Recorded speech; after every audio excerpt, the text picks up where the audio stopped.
Borthakur IS academy প্ৰস্তুতি আৰু অধ্যয়নৰ নিৰ্ভৰযোগ্য ঠিকনা Borthakur IS academy. Hello everyone, welcome to Hindu Analysis for 24th August 2021. Hope you are all doing well, staying safe. Today is a bit of a light news in the sense that a lot hasn't happened that is in relation to our exams. So without any further delay, let us begin with our first article for today. Russia's stealth frigates to come in 2023. So the first two additional Krivak class stealth frigates that Russia is building for us. So in 2016, India and Russia signed an intergovernmental agreement for 4 Krivak class stealth frigates, right? In Russia they are Krivak class, but in India they are Talwar class. Frigates are used for anti-submarine operations. They are a par below destroyers. Frigates are used for escort missions. They are used for reconnaissance, surveillance and loitering.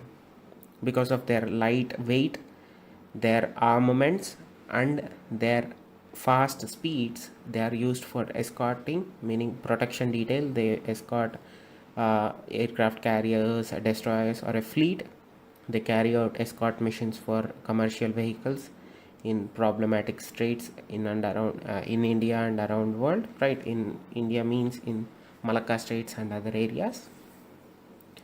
So their role is to carry out reconnaissance, their role is to carry out escort missions, their role is to carry out or carry anti-submarine operations.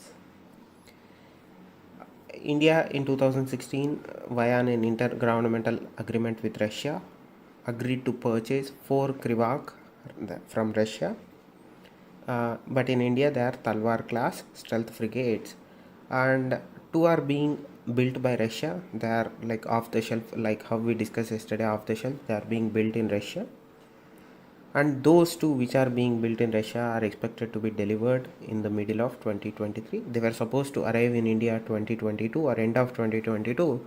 Because of COVID-19 there is a 1 year delay.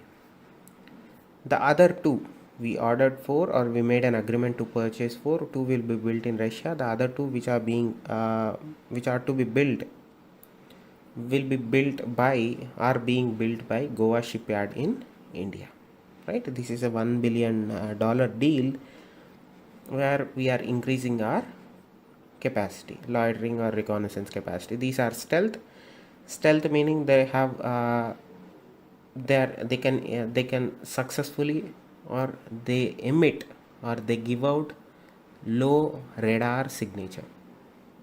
Because of their design, because of their technology that they deploy, they give out less radar signature. They have less radar cross section, so that enemy radar cannot pick them easily or make them out in their radar easily. Now these frigates are stealth in the sense, on one sense they are stealth, the design is stealth. The second thing is a lot of components are a mix of both Russian technology and Indian technology. Now the idea is to integrate the BrahMos missiles into these frigates, so that the BrahMos platform can be successfully deployed in Indian Navy. So the idea is to build these frigates, these stealth frigates, around certain indigenous technologies, and one of the critical technologies that India is hoping and has already integrated into these frigates is the BrahMos missiles. As I said, BrahMos missiles, as we discussed earlier, they can be deployed for any number of operations. Either it can be shipped to surface, or they can be carried out for air warfare, or whatever it is, but nonetheless BrahMos are to be integrated into these frigates. Now let us understand about the Krivak class, right? Let us understand about what Krivak class is. So the Krivak class, the stealth version of the Krivak class frigates is, these are a modified version of Russian Krivak 3 class frigates.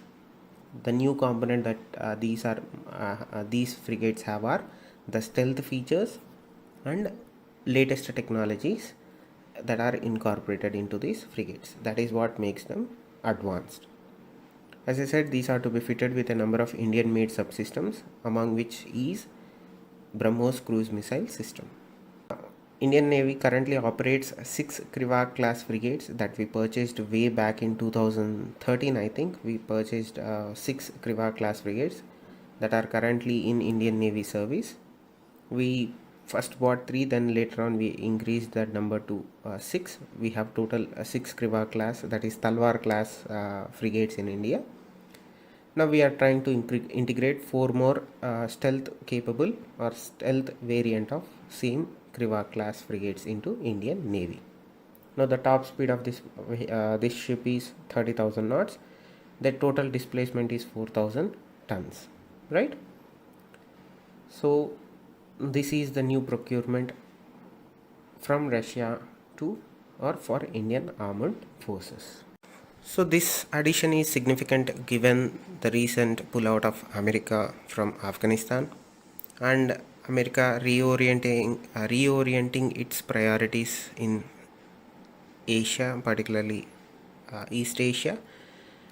Given the challenges in Indian Ocean and the South China Sea, Navy's capability are currently stretched too thin in both Indian Ocean and in other areas because of various operations that it carries out. Recently we launched our IAC-1 indigenous aircraft carrier, which already augments our capability, increases our operational range, and in addition to that, addition of these frigate class ships in future will certainly enhance our operational capability both in Indian Ocean region and in South China Sea and in any other Pacific Ocean operations. Moving on to the next article, Finance Minister unveils 6 lakh crore asset monetization plan. So Finance Minister has announced an ambitious 6 lakh crore national monetization pipeline. What is National Monetization Pipeline? National Monetization Pipeline is a 4-year scheme where government is trying to lease out 6 lakh crore worth of brownfield projects to private companies, right? Indian government currently has a good number of completed projects that are not being utilized and semi-finished projects that are not being utilized or underutilized. So what government of India is trying to do is, it is taking out those underutilized, completed and semi-completed brownfield projects, and they are trying to lease these projects out to private companies to raise funds. In this national monetization pipeline, the ownership of those projects will still remain in the hands of the government, but they are leasing out these projects to private companies, right? They are transferring the rights of the projects or rights over those projects to private companies for set amount, but not the ownership of the projects. The idea is to raise funds and reinvest those raised funds into infrastructure creation in our country. Now the idea is to run the national monetization pipeline in tandem with national infrastructure pipeline, which was announced in 2019, where the government believed or said that they are going to invest 100 lakh crore to build new infrastructure or to create new infrastructure in our country. So to revise, the national monetization pipeline will transfer rights, meaning they lease out brownfield projects that are completed or semi-completed that are underutilized right now to private companies. The ownership is not transferred, only the rights over the projects is transferred for a set amount of time or a set amount of period. The money that government of India will raise through that scheme, through this scheme, National Monetization Pipeline scheme, will be reinvested into national infrastructure pipeline that talks about infrastructure creation across country. The government has identified either completed assets or semi-completed or assets that have not been fully monetized or underutilized across various sectors, and they are trying to lease those sectors or lease out their rights to private companies to monetize them and fully utilize them, or enhance their utilization. Now, as far as the government is concerned, 25 airports under the Airports Authority of India are going to be given to private companies, as well as 40 railway stations which have been underutilized by railways will also be transferred to private companies, or will be identified to get private investments into those 40 railway stations that the government of India identified, right? Under this plan, private firms can invest in projects for a fixed return using the invite route, that is INVIT route. So you are aware of BOLT route. BOLT route is build, operate, lease or transfer, or BOT, build, operate and transfer. That is how the government of India has been carrying out projects. But it has to be said that that BOT scheme or the BOT model did not succeed as it should have been, or as the government thought. But this invite route is the new thing where they are trying to bring private investment into underutilized assets for exchange of rights, but not ownership.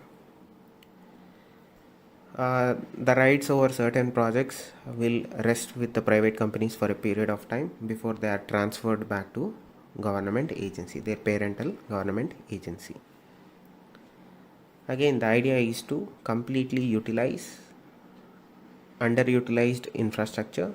And so let us look at what are the projects under National Monetization Pipeline. You have roads, you have railways, you have power transmissions, you have power generation, natural gas pipelines, product pipeline, right, including others. You have telecom sector, you have warehousing, you have mining, aviation, ports and stadium. Now the idea is to lease these things out or allow private investments into these things for a limited period of time, and later on the government takes back those control. The scheme that they are trying to come up with is INVIT, INVIT. Now again, the idea is to monetize underutilized projects and infrastructure in our country, so that the money that comes out of these projects is reinvested into National Infrastructure Pipeline project. Moving on to the next article, no extension for evacuations war, Taliban. So what is the set deadline for Americans to leave Afghanistan? The Biden administration set the deadline as 31st August. So what is the current scenario in Afghanistan? There are unknown number of Americans still stuck in Afghanistan. Not in Kabul, but in other parts of Afghanistan also. Not only that, there are many other civilians, citizens from other countries that are still stuck in Afghanistan. Now the Taliban on Monday warned that there would be consequences if US and its allies extend their presence in the country. Given the current scenario in Kabul and the Kabul airport, there is no way in reality that countries, forget about America, rest of the countries can evacuate their citizens successfully and safely. Not only their citizens, including Afghans who have helped those respective countries while they were operating in that country, and their allies, Afghan allies, to successfully pull out those people. The deadline August 31 is not possible. It is highly impossible to get out these people in a safe and secure manner out of Afghanistan. The scenario is still deteriorating in Kabul and surrounding areas, surrounding the airport particularly, because there are a lot of refugees that are trickling down on a daily basis and are waiting outside the gates of Kabul airport to get out of Afghanistan.